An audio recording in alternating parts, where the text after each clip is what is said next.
독일에 가면은 벤벤하우스라고 하는 조그만 도시가 있습니다. 시골 도시인데 이 조그만 시골 도시에 수도원이 하나 있는데 참 독특한 것을 이 수도원에 갖고 있습니다. 그 수도원을 방문하면 많은 사람들이 가서 이렇게 보는데요. 그래서 뭐가 있냐면은 사슴머리가 있지 않습니까? 이 사슴머리를 박제해 놓은 곳이 있습니다. 물론 뭐 이렇게 동물들 이렇게 박제해가지고 벽에 걸렸는데 이 사슴머리는 좀 독특합니다. 왜냐하면은 머리가 하나가 아니라 두 개입니다. 두 마리의 사슴의 뿔이 엉켜가지고 같이 있는 것을 그들이 잡아서 어떻게 했는지 몰라도 그걸 박제해놓고 있습니다.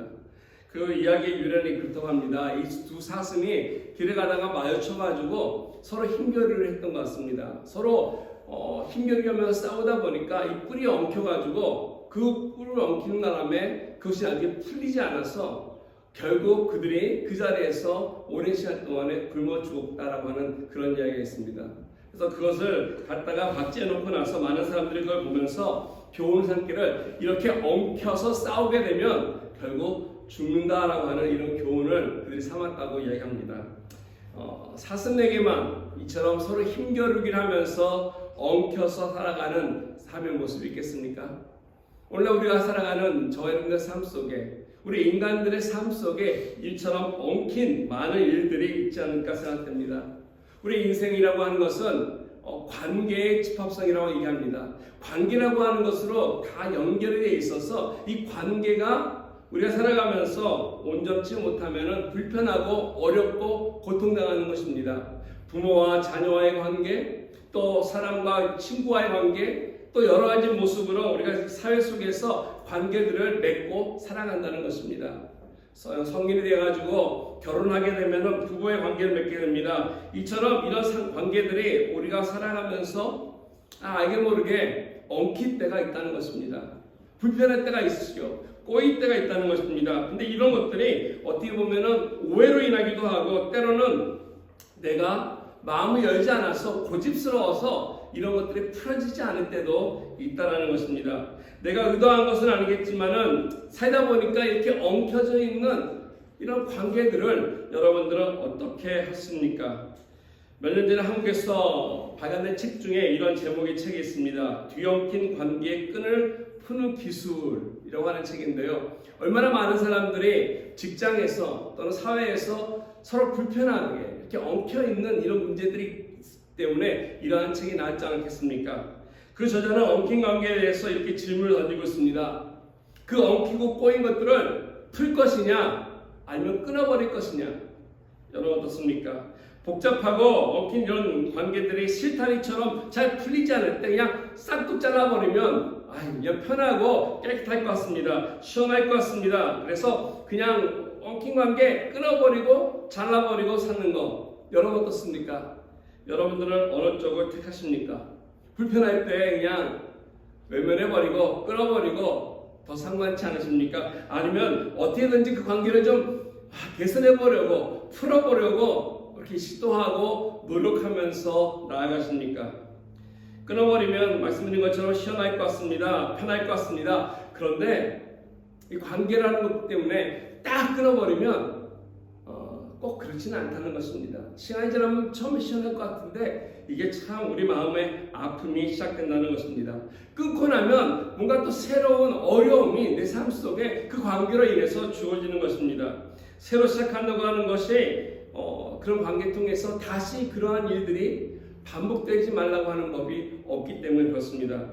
그래서 힘들긴 하지만은 사실 이렇게 꼬이고 좀 얽히는 관계들을 우리는 다시 풀어내는 것이 인생에 있어서 바른 길이라고 할 수 있습니다. 그것도 그냥 푸는 것이 아니라 이 관계를 잘 풀어서 처음에 엉키고 꼬였지만 풀어나가면서 그 관계가 건강하고 그리고 바른 관계가 된다면은 정말 그걸 통해서 더욱더 귀한 은혜와 축복을 누릴 수 있는 열매를 맺을 수 있을 것입니다. 이것이 오늘 성경이 우리에게 제시하고 있는 어떻게 보면 크리스찬들이 이 땅을 살아가면서 엉킬 수밖에 없고 꼬이는 이런 관계들을 해결해 나가는 방법이라는 것입니다. 성경에 보면 엉킨 관계를 잘 풀어냄으로 인해서 좋은 열매를 결실을 가져온 좋은 예들이 성경에는 기록이 되어 있습니다. 그 좋은 예로 우리가 요셉의 케이스를 생각해 볼 수 있습니다. 요셉은 형들에게 미움을 받았습니다. 시기의 대상이었습니다. 질투를 받았습니다. 결국 그래서 어떻게 했습니까? 형들로부터 노예로 팔리는 이런 신분이 됐다는 것입니다. 그 노예로 팔려가면서 그 어린 요셉의 마음속에 얼마나 많은 무서움과 두려움 속에서 또 이 형들에 대한 원망과 그 분노가 그 마음속에 자리 잡았겠습니까? 아마 돌이킬 수 없을 정도로 형들과의 관계가 어그러져 있을 것이고 정말 다시 한번 만난다면 가만두지 않겠노라고 하는 이 귀한 마음의 상처가 깊이 내재되어 있을 것입니다. 그럼에도 불구하고 요셉이 어떻게 했습니까? 나중에 훗날에 형들 만났을 때 그들 다 쳐내고 시원하게 복수를 했습니까? 성경은 그렇지 않다고 나옵니다. 오히려 이와 같은 사건 속에서 오히려 하나님이 합력하여 선을 이루고 계시다고 하시는 놀라운 하나님의 뜻을 찾고 훗날에 오히려 그 형들과 식구들을 잘 보살피는 그러한 일들이 주어졌다는 것입니다. 그 결과 그 형들이 그 훗날에 이스라엘이라고 하는 민족을 형성하게 되었고 그리고 하나님께서 기뻐하시는 나라로서 새로 출발할 수 있는 계기가 되지 않았습니까? 엉킨 관계였지만은 정말 아픈 관계였지만은 원수된 관계처럼 복잡한 거였지만은 풀고 나니까 그리고 잘 풀어서 좋은 열매가 된 케이스라는 것입니다. 이뿐만 아니라 우리가 복음서에서도 이런 케이스를 볼 수 있습니다. 여러분 아마 베드로를 잘 아실 것입니다. 예수님이 십자가에 달리기 바로 전에 베드로는 예수님 가까이 주님을 따랐습니다. 물론 이렇게 아주 가까이 아니지만 보면서 어떤 일이 벌어지는지를 봤습니다. 예수님이 잡혀가시면서 제사장들 앞에 와서 재판을 받고 신문을 받는 그리고 어려움을 당하는 것을 보았을 때 그가 나가서 좀 도와주고 좀 지지해 줬어야 되는데 오히려 그가 한 행동 여러분 기억하실 것입니다. 한 소녀가 가서 물었을 때 너도 그들의 같은 패다 했을 때 나는 아니라 하면서 저주하며 3번씩 부인했던 베드로의 모습을 기억하실 것입니다. 그럼에도 불구하고 예수님이 가장 필요할 때 이처럼 배반했던 베드로에게 예수님은 부활 후에 찾아오셨습니다. 디베라에서 물고기 잡고 있을 때 예수님은 다가와서 베드로를 부르셨습니다. 그를 야단치고 쳐내기 위해서 하신 것이 결코 아니라는 것입니다. 오히려 예수님께서 와서 너 나 왜 배신했니? 너 나 왜 버렸니?를 묻는 것이 아니라 그 자리는 그 베드로를 다시 회복시키기 위한 자리였다는 것입니다. 그리고 베드로에게 딱 한 가지 물으셨습니다. 네가 나를 사랑하느냐? 다른 건 묻지 않았습니다. 왜 그렇게 했었느냐? 그렇게 했다면 어떤 일이 있지 않느냐 하지 아니하시고 오직 한 가지 관계를 회복하는 데 있어서 이거 하나 왜 너는 나를 사랑하느냐 이 한마디면 충분했다는 것입니다. 이 하나를 통해서 베드로는 그의 입을 통해 스스로 조심스럽게 주님 내가 주님을 사랑합니다라고 하는 고백을 하지 않았습니까? 그 고백 후에 주님께서는 양을 치러라고 맡기셨고 아마 베드로에게서는 그 앞에 그 새벽에 있었던 그 사건을 평생 잊지 못했을 것입니다. 어떤 어려운 일이 있거나 문제가 꼬이는 일이 있을 때마다 그는 그 사건을 다시 일으키며 생각하며 그가 하나님 앞에서 복음을 위해 살아나갔던 동기가 되지 않았을까 생각이 듭니다. 이게 바로 예수 믿는 사람들이 인생을 살아가면서 관계 속에서 오는 어려움들을 풀어나가는 그러한 모습이 아닐까 생각됩니다. 우리는 그 누구도 사실 완벽하게 이런 꼬인 관계들을 푸는 기술이 있는 사람은 많지 않습니다. 다 서툴고 미숙합니다. 그렇기 때문에 우리는 오해하기도 하고 그 오해로 인해서 상처받고 분노하고 또 상처를 주기도 하는 존재가 아니겠습니까? 그럼에도 불구하고 우리가 이런 관계들을 풀어놔야 한다는 것입니다. 막혀있는 것들을 뚫고 풀어야만이 하나님이 진정으로 내 인생을 통해 주고자 하시는 하나님의 뜻이 복으로 다가오고 내가 하나님의 축복의 통로로 쓰임받기 때문에 오늘 우리가 물어볼 수 있는 질문은 이것입니다. 하나님 앞에 하나님 어떻게 해야만이 내가 이 실타래처럼 엉키고 꼬여있는 복잡한 내 인생의 꼬인 문제들을 바르게 풀어갈 수 있겠습니까? 라는 질문을 한번 해보시기 바랍니다. 오늘 함께 이 본문에 보시면은 이제 여호수아가 쭉 서로 우리에게 공유하면서 하나님께서 많은 일을 행하시고 그들에게 이제 땅을 나눠주셨습니다. 이제 그들의 무기입니다. 그들이 해야 할 일들이 남았습니다. 그런데 살아가는 과정 속에 그들에게 문제가 생겼다는 것입니다. 오해로 인해서 엉켜있는 문제를 통해 그들 가운데 전쟁까지 갈 수 있을 정도로 전쟁하기 일부 직전까지 있었던 어려움을 그들이 겪는 사건이 오늘 본문에 기록된 내용입니다. 22장 전체에 사실 좀 길기 때문에 다 보진 않고 우리 마지막에 결말을 봤지만은 좀 제가 이렇게 좀 요약드리자면 이렇습니다. 22장 1절에서 시작하면서 9절까지의 말씀은 이 요단강 동편에 왔던, 즉 요단강에 건너기 전에 있었던 이 지파들, 즉 루벤과 갓지파, 므낫세 반지파들에게 이제 함께 오랫동안에 전쟁을 하고 수고했던 그들이 돌아가는 과정에 있습니다. 그들이 이제 이미 동편에서 그들은 땅을 얻었기 때문에 열심히 그들의 형제들을 위해서 같이 잘 싸워주고 이제는 돌아가는 것입니다. 돌아갈 때 모세가 살아있을 때 했던 그 약속 그대로 그들이 열심히 했습니다. 모세 때 받았던 그 땅 때문에 자기들의 식구들을 남겨두고 강을 건너서 제일 먼저 앞장서서 정말로 오랜 시간, 뭐 한 달, 두 달도 아니라 7년이라는 긴 시간 동안에 자기만을 위한 것이 아니라 그 같은 형제들을 위해서 열심히 그들이 전쟁을 치르고 싸웠습니다. 이것을 보면은 이 지파들은 꽤 괜찮은 지파라는 것입니다. 오랜 시간 동안에 돌아가지 아니하고 끝까지 책임을 다하였습니다. 모세와 한 약속에도 불구하고 여호수아 때까지도 그 약속을 꾸준히 지켰던 이 귀한 사람들입니다. 그래서 이제 이 모든 걸 잘했기 때문에 7절에서 9절까지 보면 여호수아가 그들을 축복하면서 많은 전리품을 줍니다. 넉넉히 가져가라 합니다. 이제 이것을 가지고 너희들이 있는 땅으로 식구들에게 돌아가라라고 얘기하면서 길르앗으로 돌아갈 수 있도록 축복합니다. 여기까지 보면은 아주 정말 훈훈한 스토리입니다. 형제들과 더불어서 땅을 정복하기 위해서 함께 넘어와서 열심히 치르고 모든 일이 다 끝난 다음에 돌아가는 이야기. 그런데 10절에 문제가 등장합니다. 이들이 자기 지경으로 돌아간 다음에 요단 강 건너편에다가 제단을 하나 만들었다는 것입니다. 큰 제단을 만들었는데 이 제단이 번제단인데 이게 꽤 컸던 것 같습니다. 얼마나 컸냐면 강 건너편에서도 보일 정도로 꽤 큰 제단을 하나 세웠던 것입니다.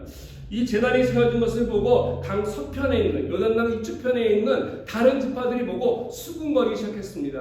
좀 그것을 보면서 좋지 않게 본 것입니다. 저들이 지금 뭐 하는 짓이지? 왜 저런 것을 졌지? 실로에 이미 우리가 장막이 있고 번제단이 있는데 왜 저들이 저곳에다가 저런 번제단을 세웠는가라고 하면서 분노했다라는 것입니다. 그것을 보면서 생각하기를 이들이 강을 건너자 이제 우리와 관계를 끊고 여호와를 배반했구나. 여호와를 돌이키고 여호와께 따르지 않냐고 자기들끼리 어떤 나라를 세우고자 하는 이런 의도가 있구나라고 그들이 생각한 것입니다. 그래서 12절 말씀에 보시면 온 이스라엘이 실로에 모였습니다. 그리고 이 분노로 인해서 야 가서 저들을 멸하자, 전쟁을 벌이자라고 그들이 준비했던 것입니다. 과연 요단강을 건넜던 그래서 동편에 기거했던 루벤과 갓지파들이 과연 정말 이스라엘과 관계를 끊기 위해서 독립하기 위해서 여호와를 버리기 위해서 이러한 일을 행한 것이겠습니까? 결코 그렇지 않습니다. 나중에 말씀드리겠지만 오히려 그들이 행한 일은 이 유대인들, 즉 이쪽에 있는 이스라엘 형제들과 유대 관계를 더욱더 돈독히 하고 그들만 아니라 후대까지도 여호와의 귀한 신앙이 이어져 갈 수 있도록 그 제단을 세운 것이었습니다. 요단 서편에 있는 지파들이 흥분하면서 화를 낸 것은 어떻게 보면 한마디로 오해한 것이죠. 잘 알지 못하고 그들이 분노한 것입니다. 두 지파 반이 세운 제단만 보고 지레 짐작으로 오버한 것입니다. 우리 인간관계 속에서 이런 엉키기 시작하는 문제가 바로 이와 같은 미스언더스탠딩에서 시작되지 않나 생각됩니다. 누군가 조그만 오해가 이 알게 모르게 문제를 꼬이게끔 하고 엉키게 한다는 것입니다. 이다 보면 좋았던 관계도 깨지게 되고 상처를 입기도 하고 무관한 사람을 매장시키기도 하는 것이 우리 관계 속에서 일어나는 일들입니다. 이걸 우리는 매우 조심해야 할 것입니다. 그럼에도 불구하고 오늘 본문에 보니까 이스라엘 지파들은 이 모든 오해 가운데 정말 분노했고 전쟁까지 일으키고 했지만은 끝에 가서는 이것을 잘 해결하는 모습을 보여주고 있습니다. 그래서 저는 본 말씀 속에서 하나님께서 우리에게 살도록 허락하신 이 땅 가운데서 우리 가운데 일어나는 일들을 잘 풀고 해결할 때 누릴 수 있는 좋은 교훈이 오늘 말씀 속에 주어졌다고 생각됩니다. 오늘 보면 33절에 보면은 이 모든 사건의 결론이 어떻게 되는지를 기록해주고 있습니다. 33절 보니까 이 일이라고 하는 것은 이 관계를 푸는 과정을 얘기하는 것입니다. 이 일이 이스라엘 자손을 즐겁게 한지라. 이스라엘 자손이 하나님을 찬송하고 루벤 자손과 갓 자손이 거주하는 땅에 가서 싸워 멸하지 않은 말을 다시는 하지 아니하였다.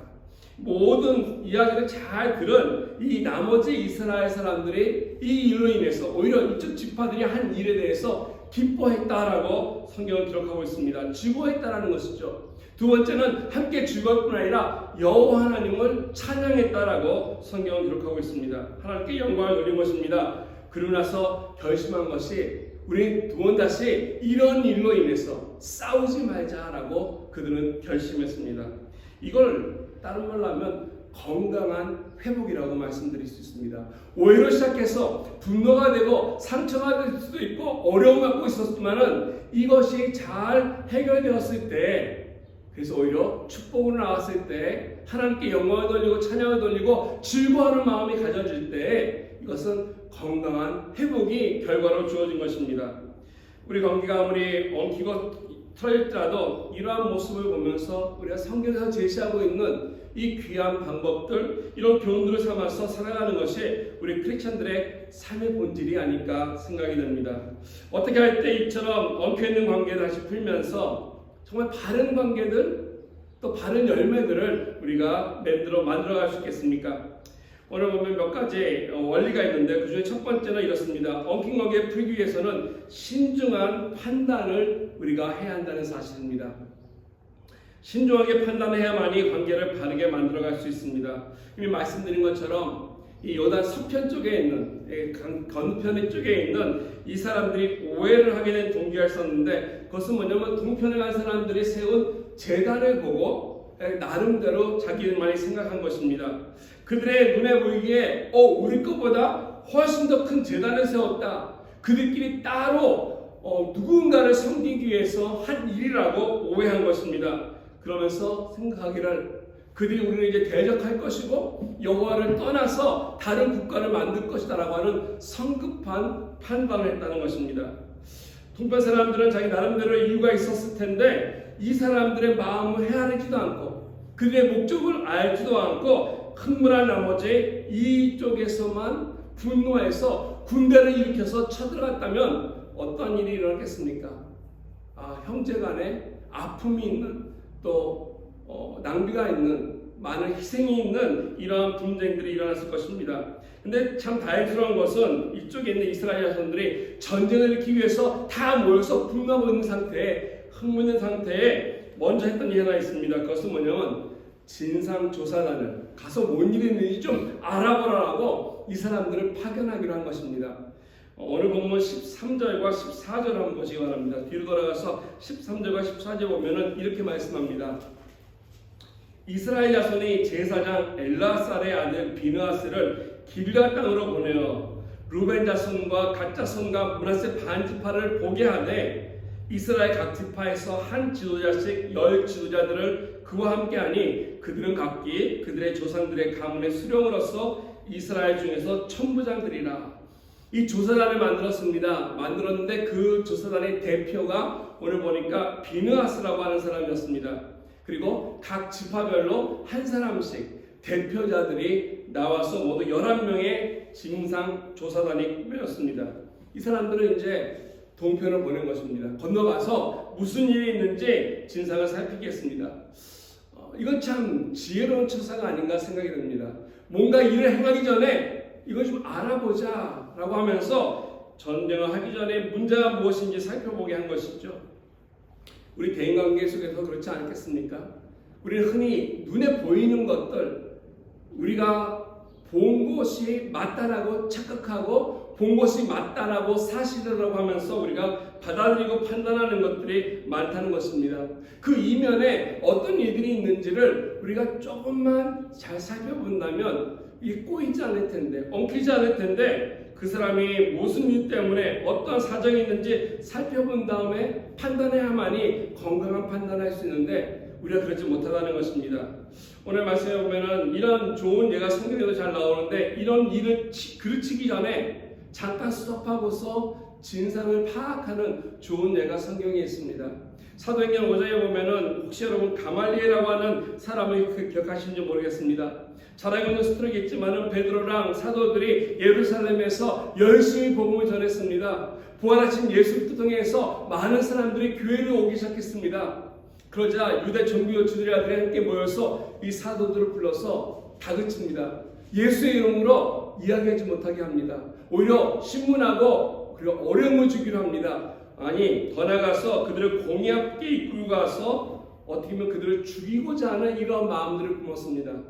그들은 공의원들이었고 막강한 권력이 있었고 그런 권세가 있었고 또 충분히 그런 것을 집행할 수 있는 능력이 있는 사람들이었습니다. 그렇기 때문에 그들이 갖고 있는 힘을 통해서 이 사도들을 없애고자 했을 때 어떤 일이 일어나냐면은 가만히 뒀다면 정말 다 처형당해서 우리가 알고 있는 사도행전으로 기록이 되지 않았을지도 모르겠습니다. 그런데 그때 그 순간에 가말리엘이라고 하는 사람이 등장합니다. 성경은 그가 바리새인이며 율법사라고 얘기합니다. 랍비라고 얘기하죠. 잘 아시겠지만은 이 가말리엘은 사도 바울의 스승이기도 했습니다. 이 가말리엘은 또 이 힐러의 그 유대인들이 모시고 있는 존경하는 이 랍비의 손자입니다. 그렇기 때문에 많은 사람들에게 존경받는 그러한 사람이었고 많은 지혜를 가지고 있는 랍비였습니다. 그가 그 가운데 일어나서 공회원들 가운데서 한 것은 뭐냐면 일단 사도들을 좀 내보냈습니다. 그리고 공회원들이 함께 모인 자리에서 함께 이야기 나누는 것입니다. 즉 택 브레이크를 한 것이죠. 잠깐 쉬게 숨을 돌리게 한 것입니다. 야 이렇게 흥분하지 말고 좀 침착하자는 것입니다. 그런 다음에 이런 이야기를 합니다. 이 사람들을 상관하지 말고 내버려두라. 이 사도들이 하는 걸 내버려두라. 이 사상과 소행이 사람으로부터 났으면 무너질 것이요 만일 하나님으로부터 왔으면 너희가 그들을 무너뜨릴 수 없겠고 도리어 하나님을 대적하는 자가 될까 두렵다라고 이야기했다는 것입니다. 참 지혜로운 처사가 아닌가 생각합니다. 어떤 이들로 인해서 흥분됐을 때 자기네 딴에 옳은 일이라고 생각하면서 진전해 나가려고 했을 때 이것을 좀 캄다운 시키는 것들, 우리가 저 사람의 진상을 알 수 없으니까 하나님은 아시니 하나님의 손에 맡기자라고 했던 것입니다. 만약에 가말리엘이 이런 얘기를 하지 않았으면 하나님의 나라가 확장되는 일이 어떻게 되었을까 궁금하기도 합니다. 이렇게 일을 수행하는 가운데 있어서 그의 이름이 성경에 기록하게 되었고 이걸 통해서 그 일이 잘 마무리되는 것을 우리가 볼 수 있습니다. 저희의 삶 속에서도 마찬가지 아닌가 생각됩니다. 어떤 문제가 생겼을 때 성급하게 판단하는 것만이 아니라 내 눈에 보이는 대로만이 생각하는 것이 아니라 이것이 그냥 한다면은 불필요한 상처들을 주게 되고 우리가 감정에 쌓여서 흥분하고 분노해서 소중한 관계를 깨뜨릴 수가 있다라는 것입니다. 예전에 아르헨티나에 있으면 우리 청년들 같이 공부할 때 그 서양 공부하는 가운데 이런 이야기 하나 나옵니다. 하루 엄마가 열심히 거실에서 청소를 하고 있었습니다. 카펫도 닦고 이렇게 청소하고 있는데 유치원에서 돌아올 아이의 시간이 되어서 보니까 아이가 엄마를 보더니 열심히 뛰어옵니다. 열심히 뛰었는데 보니까 그 신발이 진흙투성이었습니다. 그럼에도 불구하고 엄마를 보면서 반가워서 엄마 하면서 그냥 거실로 뛰어들어옵니다. 뛰어들어오는 그 아이를 향해서 엄마가 더러 화를 내는 것이죠. 왜 그랬겠습니까? 야 이렇게 뛰어다니면 어떻게 카펫이 다 더러워지잖아 하면서 그 아이를 야단친 거예요. 그런데 그 아이가 뛰어온 이유가 있습니다. 그날은 엄마의 생일이었고 그 엄마에게 주려고 그 손에 꽃을 가지고 있었기 때문에 그 꽃을 빨리 좋아하는 자기가 사랑하는 엄마에게 전해주고 싶어서 그냥 달려온 것입니다. 나중에 손에 있는 그 꽃을 봤지만 그 아이의 마음속에 입힌 그 상처가 얼마나 컸겠습니까? 저와 여러분도 이와 같은 일들을 우리 삶 속에서 행할 때가 있지 않습니까? 저는 얼마나 그게 많다고 생각합니다. 우리들의 마음속에 중요하다고 생각하는 것이 먼저 나오기 때문에 상대방을 고려하지 않고 부주의한 우리들의 한마디가 어떤 생각들이 사람들을 힘들게 하기도 하고 아프게 하고 이것이 관계를 깨뜨리게 하는 것이 있는데 이것을 우리는 조심해야 할 것입니다. 이 사람의 마음이 유리그릇 같다고 그러지 않습니까? 유리가 한번 깨지면 사실 아무리 이렇게 붙여도 잘 해낸다고 해도 그 금이가 있기 때문에 잘 회복이 되지 않습니다. 그래서 무슨 일을 하기 전에, 판단하기 전에 한 번 더 우리가 테이크 브레이크를 해야 될 것 같습니다. 좀 숨 좀 고르고 그러면서 진상을 보면서 영적으로 판단이 섰을 때 우리가 한 스텝 가는 것이 올바른 판단하게끔 하고 건강한 회복을 일으킬 수 있을 것입니다. 그래서 우리가 관계를 건강하게 하려면은 첫 번째는 신중한 판단이 필요하다는 것입니다. 두 번째는 우리가 상호적인 이해가 있어야 할 것입니다. 이런 엉킨 관계를 풀어내기 위하면은 일방적으로 내가 판단하고 내가 하는 입장에서만 이야기해서는 안 된다는 것입니다. 좀 뭔가 서로가 이해하고자 하는 마음을 우리는 가져야 합니다. 그래야만이 그 관계가 건강하게 될 수 있습니다. 오늘 본문에 보니까 이 동편에서 있었던 그리고 이 서편에 있었던 이 지파들이 서로가 서로의 입장에서 엉켰는데 이것이 서로 잘 이해가 될 수 있는 그런 계기가 있습니다. 우리 16절에서 20절 말씀에 보시면은 이 진상조사단이 파견에 대해서 가서 이야기를 합니다. 왜 우리가까지 오게 되었는지, 너희들이 무슨 일을 했는지에 대해서 그 이야기를 쭉 얘기합니다. 이 이야기를 할 때 대표로 나온 사람이 누구냐면 비느하스 있는데 이 비느하스에 대해서 좀 말씀을 좀 드릴 필요가 있을 것 같습니다. 이 비느하스는 여기 말씀대로 엘르아살의 아들입니다. 엘르아살은 또 아론의 아들이기 때문에 어떻게 보면은 아론의 손자고 모세의 조카입니다. 그래서 알다 보면은 그래서 이 이스라엘 사람들 가운데 꽤 영향력이 있는 그런 포지션에 있는 사람입니다. 제사장 가문의 출신이었기 때문에 그가 제사장으로서의 그런 일들을 했는데 특별히 민수기 25장 3절에 보면은 이런 사건이 있습니다. 이 바알 부올이라고 하는 사건이 있는데 바알 부올이 뭐냐면 이 부올이라고 하는 지역에서 바알을 섬겼던 사건입니다. 이스라엘이 가나안 땅을 향해서 오자 이 모압을 지나갈 때 이 모압 왕이 그게 싫었던 것입니다. 그래서 모압 왕이 이 이스라엘을 저주하기 위해서 발람이라고 하는 선지자를 부릅니다. 그리고 돈을 주고 삽니다. 그래서 발람을 통해서 야 가서 이스라엘을 저주하라는 것이죠. 그래서 발람이 돈을 받고 가서 이스라엘을 저주하려고 입만 멀면 저주가 아니라 축복의 소리가 나오는 겁니다. 하나님께서 그 저주를 막고 오히려 축복하게끔 한 것이죠. 어떻게 이스라엘 백성을 저주하게끔 나오겠습니까?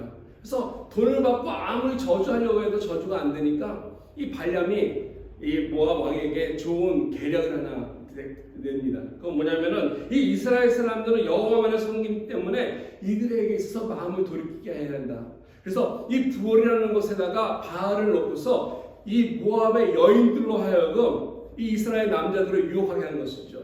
그래서 많은 남자들이 이스라엘 남자들이 그 유혹에 받아서 결국 음행에 빠지게 됐던 것입니다. 이 계책이 넘어와서 이 많은 이스라엘 사람들이 모압 여인들에 끌려서 바알 숭배를 하게 되었고 그 바알 섬기는 그 자리에 가게 되었고 그래서 이 같은 음행하는 이런 사건들이 그들 가운데 있었을 때 마치 이 비느하스가 무엇을 보냐면 한 젊은 남녀가 즉 이 모압 여인과 이스라엘 남자가 막사에 들어가는 걸 봅니다. 그래서 이 하나님의 분노가 일으켜가지고 이 비느하스가 창을 가지고 그냥 달려와서 막사에 있는 그 남녀를 찔러서 이 배를 통해 둘을 죽이는 끔찍한 사건이 일어나죠. 근데 그렇지 않았으면 하나님이 진노하셔서 그 가운데 연병으로 인해서 그 모든 사람 속에 24,000명이라고 하는 많은 이스라엘 사람들이 죽어가고 있었는데 이 비느하스가 그 일을 함으로 인해서 그 진노가 그치게 됐다는 것입니다. 그래서 어떻게 보면 이 비느하스는 이 하나님의 어떤 의로움에 대해 이 정의로움에 대해서 불타는 이런 사람이었습니다. 그래서 이 비느하스는 거룩한 분노를 가지고서 살아가면서 악을 볼 수 없는 사람 또는 누구일지라도 하나님 앞에 죄를 지면은 이걸 용납하지 못하는 이런 정의로운 이런 사람이라고 할 수 있습니다. 그래서 어떤 이 대표적인 사람인데 이 사람이 오늘 진상조사단의 대표격으로 나왔습니다. 그러니까 이 옆에 있던 이 서편에 있었던 이 지파들이 분노한 것을 가지고 똑같은 분노를 느끼고 동편에 있는 이 지파들에게 향해서 무엇을 잘못하고 있는지를 그가 잘 지적해주고 있습니다. 그래서 오늘 보면 16절에서 27절까지 보면은 너희들이 뭘 잘못했는지를 또박또박 신랄하게 지적합니다. 그래서 16절에 보시면은 그 얘기합니다. 너희들이 지금 하고 있는 거, 저 제단을 쌓은 것은 하나님 앞에 범죄하는 행위다 얘기합니다. 그러면서 17절 말씀에 너희들은 이 부활의 죄악을 기억하지 못하느냐, 너희들이 음행한 것을 죄에 다시 지적한다는 것이죠. 18절에 보시면은 너희들이 이처럼 여호와를 떠나고 배역하면 여호와의 진노가 임하게 될 거라고 심판을 선포합니다. 그러면서 20절 말씀에 그 일은 너희들이 지금 행하고 있는 것은 마치 아간에 범죄하는 것과 똑같다. 너희들 마음속에 욕심이 일어서 탐욕이 일어나서 일하는 것과 똑같다라고 하면서 한마디로 너희들이 하고 있는 것 멈추고 하나님 앞에 바르게 하라는 것입니다. 이런 지적을 가만히 보면 하나하나 비느하스가 얘기하는 것이 잘못된 게 하나도 없습니다. 옳은 소리입니다. 맞는 말이고 진리입니다. 그래서 이런 것을 통해서 하는 것이 그냥 분노만 돼서 한 것이 아니라 어떻게 보면 비느하스 마음속에 진정으로 이 루벤 지파, 갓 지파 이 사람들을 위해서 한 말이라는 것도 오늘 보면 19절 말씀에 보면 잘 나와 있습니다. 하면서 너희들이 그렇게 죄에 빠지지 말라. 만약에 그 가운데서 그걸 놓지 못하겠으면 다시 이리 와라. 강 건너서 이리 와라. 이리 와서 우리와 함께 살자. 우리가 이곳에서 너희들이 살 수 있는 땅을 나눠주겠다라고 할 정도로 정말로 진정으로 이 나머지 건너간 지파들을 사랑하는 마음으로 그가 이야기했다는 것입니다. 순수한 마음에서 이런 지적들을 했고 옳은 소리를 했습니다. 그럼에도 불구하고 이 비느하스가 한 말을 가만히 이렇게 보면요, 참 많은 오해의 소지를 담고 있고 위험한 요소들이 있습니다. 첫 번째는 뭐냐면 이 비느하스가 자기 입장에서만 이야기한 것입니다. 상대방의 입장을 들어보지 않았어요. 일방적으로 자기 입장에서만 얘기했습니다. 두 번째는 그런 말 있지 않습니까? 아무리 옳은 소리, 난 사실만 말해, 난 진짜만 말하는 거야. 진짜 말하는 건 좋습니다. 사실 말하는 건 좋은데 그 사실을 말한다고 해서 다 진리일까요? 우리 사람들이 보는 눈이 다 틀립니다. 신문 기자들이 어떤 이벤트가 일어난 것을 기사화했었을 때가 있습니다. 근데 쓴 그 기사가 맞을 수도 있고요, 틀릴 수도 있다는 것입니다. 왜냐하면 분명히 그 기자는 어떤 그 이벤트에 참석해서 그 이벤트를 보았을 것입니다. 그리고 썼을 것입니다. 근데 그것은 어디까지나 이 기자가 본 입장이라는 것이죠. 이것이 객관적일 수 없습니다. 이것은 그 사람 속에서 본 입장이기 때문에 이것이 옳다라고 말씀드릴 수 없기 때문에 그렇습니다. 그래서 저와 여러분들이 아무리 바르다라고 생각되는 거, 우리가 생각하기에 맞다고 생각하는 거, 우리가 생각하기에 바르다고 하는 것이 무조건 그것을 강요하게 된다면 참 힘들고 어려운 상황들이 일어나고 그 관계가 어려워진다는 것입니다. 왜냐하면 이걸로 인해서 잘못된 판단을 우리가 내릴 수 있기 때문에 그렇습니다.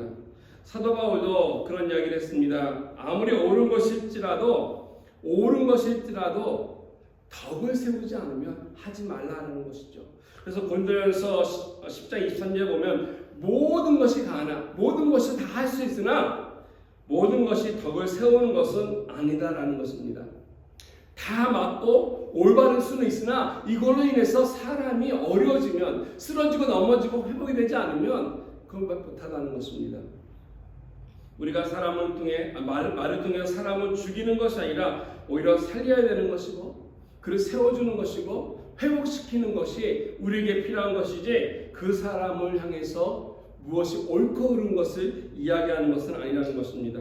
그래야만이 사람이 다시 일어서야만이 건강한 열매를 맺을 수 있기 때문에 그렇습니다. 일단 서편에 있던 사람들, 비느하스가 본 것은 그렇습니다. 그래서 이 사람들이 큰 악을 범하고 있는 것처럼 보였습니다. 그렇다면은 이 서편에 있었던 이 지파들의 입장은 어떻겠습니까? 24절과 25절을 보시기 바랍니다. 24절과 25절에 보면 이렇게 나와 있습니다. 우리가 목적이 있어서 주의하고 이같이 하였노라. 곧 생각하기를 후일에 너희 자손이 우리 자손에게 말하여 이르기를 너희가 이스라엘 하나님 여호와와 무슨 상관이 있느냐? 너희 루벤 자손 갓 자손아, 여호와께서 우리와 너희 사이에 요단으로 경계를 삼으셨으니 너희는 여호와께 받을 분깃이 없느니라 하여 너희 자손이 우리 자손에게 여호와 경외하기를 그치게 할까 하였다라고 얘기하고 있습니다. 즉 이 루벤과 갓 지파들이 오늘 말씀 보니까 굉장히 중요한 말씀입니다. 우리가 목적에 있어서 주의했다라고 합니다. 이 주의했다라고 하는 건 뭐냐면 두려워했다라는 것입니다. 우리가 염려했다, 걱정이 있었다라고 하는 이런 말표현이 가운데 있다는 것입니다. 제단을 세우면서 무엇 때문에 그들이 두려워했느냐라고 하는 것은 오늘 본문에 잘 나와 있지는 않습니다. 근데 민수기 34장 10절에 보게 되면 그 내용이 나와 있는데 그것은 이렇습니다. 모세가 이스라엘 사람들에게 너희들이 가나안 땅에 들어가면 경계를 얘기했습니다. 어디서 어디까지가 이스라엘 땅이다. 하나님께서 오피시얼리 공식적으로 인정하는 땅이 있는데 그 땅에 보면은 쭉 하면서 하는 말이 동편의 경계가 하산에난에서부터 스밤까지라고 되어 있는데 이 하산에난의 스밤이라고 하는 것이 바로 이 요단강입니다. 그래서 요단강까지가 오피시얼이니까 즉 강 건너편까지만이 오피시얼리 이스라엘 땅이라는 것이죠. 근데 지금 이 사람들은 강을 건너서 이쪽에서 분깃을 받았기 때문에 그들이 두려웠던 것이 이것입니다. 혹 세월이 흘러서 지금이야 같이 정복을 하고 싸웠으니까 우리가 알지만 우리 세대가 지나고 시간이 지나서 훗날에 우리 후손들이 생겼을 때 너희들의 후손이 우리에게 있어서 하나님께서 정해진 경계선을 여기기 때문에 너희들은 이스라엘이 아니다, 여호와의 백성이 아니다라고 하는 이러한 일들이 있을까 두려워했다는 것이죠. 염려했다는 것입니다. 그렇기 때문에 그들이 이런 일을 막고자 해서 한 일이 제단을 그들이 거기다 세운 것입니다. 그래서 이스라엘을 포함해서 그들과 함께 우리는 같은 민족이라고 하는 유대 관계를 갖기 위해서 행한 일이라고 하는 사실이 있습니다. 두 번째로 후손들이 여호와 하나님이라고 하는 사실을, 즉 이들이 아니라 그 갓 지파와 루벤 지파의 후손들이 우리 또한 여호와 하나님을 섬겨야 되는 후손이라고 하는 여호와의 신앙을 물려주기 위해서 이와 같은 제단을 쌓았다는 것입니다. 첫째는 유대 관계를 위해서, 둘째는 그들의 후손들을 위해서 동일하게 이러한 일들을 했다는 것이죠. 그래서 이와 같은 일을 가만히 듣고 보니까 그들이 한 일에 대해서 잘못한 것이 없습니다. 하자가 없습니다. 듣고 보니까 맞는 것입니다. 후대가 잘 되기 위해서 좋은 공기를 만들어가자는 취지로 인해서 이 일을 행한 것이었습니다. 그래서 오늘 3절 보시면은 동편 사람들이 이걸 다 듣고 나서 뭐라 얘기하냐면 이들의 말을 듣고 좋게 여겼다 얘기합니다. 지금 분노하고 흥분돼서 건너왔는데 이야기를 듣고 보니까 참 좋은 생각이구나, 좋은 마음이구나, 좋은 계획이구나. 비로소 상호간에 이해가 이루어진 것입니다. 한쪽 말만 듣고 한쪽에서 보는 그 시각으로 판단하는 것이 아니라 서편 사람들의 지적도 듣고 동편 사람들의 말을 들은 후에 서로가 이해하고 어셉트하는 가운데서 그들의 엉켜진 관계를 풀 수 있었던 비결이 나와 있습니다. 그래서 우리가 일반적으로 우리는 상대방의 이야기를 잘 안 들으려고 하는 경향들이 있습니다. 저도 좀 그럴 때가 있어요. 고집스러울 때가 있습니다. 그래서 좀 한 번 뒤로 물러서서 좀 신중하게 듣고요. 그리고 상대방의 입장의 말을 들어야 할 것입니다. 우리가 교회 생활하면서 또 개인 생활하면서 이런 엉켜지거나 관계가 틀어질 때 보면 상대방을 인정하지 않고 들어주지 않기 때문에 그러한 일이 있지 않을까 생각됩니다. 설사 상대방이 잘못했지라도 우리가 한 걸음 물러나서 품을 줄 알고 들어줄 줄 알아야 한다는 것입니다. 이래야만이 예수 믿는 사람으로서의 마음이 그곳에 드러나는 것입니다. 이게 바로 하나님의 사랑을 실천하는 것이 아닌가 생각이 됩니다. 이렇게 오래된 영화인데요. 기억이 잘 안 나요, 제목은. 근데 그런 스토리 가운데 이런 얘기 있습니다. 거기 나오는 사람의 이 아내가 어느 남편을 부릅니다. 남편을 불러서 이렇게 얘기합니다. 남편에게 우리 한번 허심탄탄하게 이야기를 나누자는 겁니다. 우리가 또 석순하게 이야기를 하는데 서로의 약점에 대해서 얘기해보자 합니다. 이건 내가 조심해야 될 일입니다. 우리가 하면 안 돼요. 잘못하면 큰일 납니다. 근데 그 영화 속에서 허심탄탄하게 얘기하면서 이 아내가 먼저 이런 얘기를 합니다. 아내가 하는 말이, 내가 보니까 당신 저번에 과일을 먹는데, 그 무슨 과일을 먹었냐면은 이 그래프루트, 이 자몽 있지 않습니까? 이 자몽을 먹는데 미국 사람들 이렇게 먹나 봐요. 반을 잘라가지고 스프로 이렇게 떠서 먹나 봐요. 근데 보니까 남편을 보니까 빡 잘라가지고 오렌지처럼 쫙쫙 까가지고 쩍쩍쩍 먹는데 너무 이게 추잡스럽다는 것입니다. 촌스럽다는 것입니다. 그러면서 뭐 이렇게 먹을 수 있고 저렇게 먹을 수 있는데 이 아내가 보기에 그랬다고 얘기를 해요. 그러면서 당신은 왜 양말을 아무데나 벗어놓느니 설거지라면 물바다를 만들어 놓느니 뭐 여러 가지 이제 이 남편에 대한 그 약점에 대해서 쭉 이야기를 했습니다. 한참 얘기한 다음에 남편에게 얘기합니다. 이제 당신도 얘기해보라고. 나의 약점에 대해서. 남편이 가만히 생각합니다. 한 5분이 지났어요. 말이 없어요. 계속 해요. 10분쯤 돼도 말이 없다가 드디어 얘기를 합니다. 하는 말이, 여보, 내가 아무리 생각해봐도 당신은 약점이 생각이 나지 않네요. 딱 이러니까 아내가 영화 속에서 이 남편이 가장 멋있는 남자로 보이는 거예요. 여자들은 그런 거 좋아하는 거. 왜 아내에게 약점이 없겠습니까? 왜 없겠습니까? 많았겠죠. 좋은 재료 가지고 맛없게 요리하기도 하고 쇼핑 갔다가 아무거나 사고 오기도 하고 여러 가지 일들이 있었을 텐데 그럼에도 불구하고 아무리 생각해봐도 약점이 생각이 나지 않는다. 이게 사랑입니다. 이게 사랑입니다.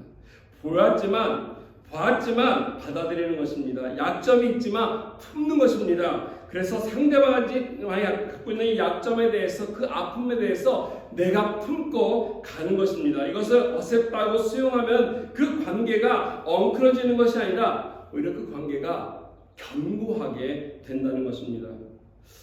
근데 이렇게 하는 것이 딴 게 아니라 예수님이 저와 여러분들을 사랑하시며 대하신 방법이 아니겠습니까? 저와 여러분들이 하는 일들이 우리 하나님께서 이해하실 만한 일들이겠습니까? 우리 하나님께서 하신 많은 일들 가운데 우리에게 하라는 것들 가운데 우리가 몇 개나 제대로 하고 있습니까? 하나님 편에서 본다면 우리를 전혀 이해하지 못하실 것입니다. 납득이 되지 않는 존재일 것입니다. 그럼에도 불구하고 약점이 있고 연약해도 끊임없이 우리에게 향해서 사랑을 베푸시는 모습, 우리의 허물을 보신 것이 아니라 오히려 주님은 우리의 향해서 사랑으로 그 허물을 덮어주시고 있는 그대로 어셉다 해주시는 분이 아니십니까? 이게 바로 구원이고 이것 때문에 저와 여러분들이 오늘도 이 자리에 나와서 예배드리며 그 은혜에 감사하는 것 아니겠습니까? 우리의 약점에도 불구하고 허물에도 불구하고 나를 받아주신 것처럼 내가 용서함을 받았고 그와 같이 하나님 앞에 인정된 것처럼 그렇다면 내가 다른 사람 또한 남의 허물과 약점을 품고 인정해 줘야만이 회복이 일어날 것입니다. 인정받은 사람은 어떻게 할 수 있냐? 내가 누군가를 인정해 줄 때에 내가 인정받았음을 확인할 수 있습니다. 내가 용서받은 것을 어떻게 할 수 있냐면 내가 남을 용서했을 때에 내가 용서받은 존재임을 확인할 수 있습니다. 여러분 삶 속에 누군가를 인정하지 못하고 아직도 증오하고 묘하고 용서하지 못하면 아직도 하나님 앞에 여러분들이 그 사랑에 대해서 용서에 대해서 다 받지 못한 것이라는 사실입니다. 하나님이 주시는 사랑과 은혜가 우리에게 큰데 이것을 받을 때 이것이 우리를 통해서 흘러서 상대방에게 나아갈 수 있습니다. 주님이 나를 용납하시고 사랑하는 것처럼 똑같은 동일한 마음으로 서로 용납하고 받아줄 때 그 관계가 아름답게 회복이 될 수 있습니다. 이처럼 우리가 엉켜있는 관계들 이렇게 엉켜지려고 할 때 우리가 1차적으로 이걸 잘 판단해야 하는 것입니다. 신중하게 판단해야 합니다. 두 번째는 나의 입장에서만 생각하는 것이 아니라 상대방의 입장을 잘 이해하려고 들어주고 그리고 받아줄 때 그 문제가 꼬이지 않는 것입니다. 그런데도 우리들의 관계 속에서 이렇게 행했음에도 불구하고 좀 내가 잘 듣고 좀 이해하려고 하는데도 불구하고 꼬이는 경우들이 있습니다. 안 풀리는 경우가 있습니다. 신중하게 판단도 하고 받아주고 싶은 마음이 있는데도 해결이 안 되는 경우 이럴 때는 우리가 어떻게 해야 되겠습니까? 어떻게 하냐면요. 마지막입니다. 그때는 하나님 제단 앞에 나아가는 것입니다. 엉킨 관계를 푸는 세 번째 원리가 바로 증거의 제단 앞에 향해서 나가는 것입니다. 34절 말씀입니다. 34절 말씀 보니까 이렇게 나와 있습니다. 루벤 자손과 갓 자손이 그 제단을 엣이라 불렀으니 우리 사이의 이 제단은 여호와께서 하나님이 되시는 증거라 함이었더라. 여기 보니까 그들이 세웠던 제단의 이름이 엣이라고 불렀어요. 엣. 히브리 말인데요. 직역하면은 증인이다라고도 하기도 하고요. 또는 이것이 좋은 것이다라고 번역할 수 있습니다. 찾다 보니까 스페인 성경이 제일 잘 이 의미를 살린 것 같아요. 스페인 성경 보니까 이렇게 번역해놨어요. 여호와가 우리 하나님이라고 하는 사실에 대한 증거다라고 얘기하면서 우리 사이의 증거다라고 되어 있습니다. 그래서 이 제단은 이쪽이든 저쪽이든 상관하지 아니하고 두 사람이 다 앞에서 하나님 앞에서 하나님이 하나님 되시다고 하는 이 증거를 얘기해주는 판이 된다는 것입니다. 근데 재밌는 거는 이 제단이 이쪽에 세운 제단이 이 길갈에 세워놨던 그 번제단과 똑같은 것이었다는 것이죠. 비록 사이즈만 컸습니다. 사이즈만 컸지만 거기서 뭐 번제를 들고 그러진 않았지만 이 똑같은 제단의 모형을 세웠습니다. 번제단을 쓰겠다는 것은 영적으로 큰 의미가 우리에게 주어지고 있는데요. 이것이 바로 예수 그리스도를 통해서 저와 여러분들의 모든 죄악을 다 처리해 주시는 보혈의 피가 흐른 이런 제단이라고 얘기할 수 있습니다. 속죄의 장소이기 때문에 이것이 바로 우리의 모든 것을 다 가져가신 예수의 십자가의 제단입니다. 내 마음속에 내 삶 속에 내가 좀 신중히 하고 좀 양보하고 이해하려고 해도 풀리지 않을 때 이런 관계가 있다면 방법은 오직 하나입니다. 하나님께 나가는 것입니다. 나의 노력으로 상관없이 예수의 보혈 앞에 나가서 나의 힘을 풀 수 없는 이런 문제들을 내려놓는 것입니다. 아무리 내 힘으로 하려고 해도 또 내가 잊어버리려고 해도 내가 가라앉히려고 해도 되지 않는 이런 것들은 예수 십자가 앞에 내가 내어놓는 것입니다. 그때 그 십자가를 통해서 이것이 회복이 되고 내 아픔이 토로될 때 하나님이 그걸 들으시고 하나님의 사랑으로 감싸 주신다는 것입니다. 2000년도에 상영됐던 미국 영화 중에 Remember the 티탄이라고 하는 영화가 있습니다. 델세 워싱턴이라고 하는 유명한 흑인 배우인데요. 이 사람은 아주 철신한 크리스찬입니다. 크리스찬인데요. 이 영화가 신화인데 아주 좋은 영화가 찍혔습니다. 어떤 영화냐면은 버지니아에 있는 TC 윌리엄스라고 하는 하이스쿨에 있는데 이 하이스쿨에 이 럭비팀이 있습니다. 이 미식 축구팀이 있는데 주로 다 백인들입니다. 백인이다 보니까 이 새로운 코치로 흑인이 온 것입니다. 흑인이 코치가 왔다 보니까 이게 잘 말을 안 듣는 것이에요.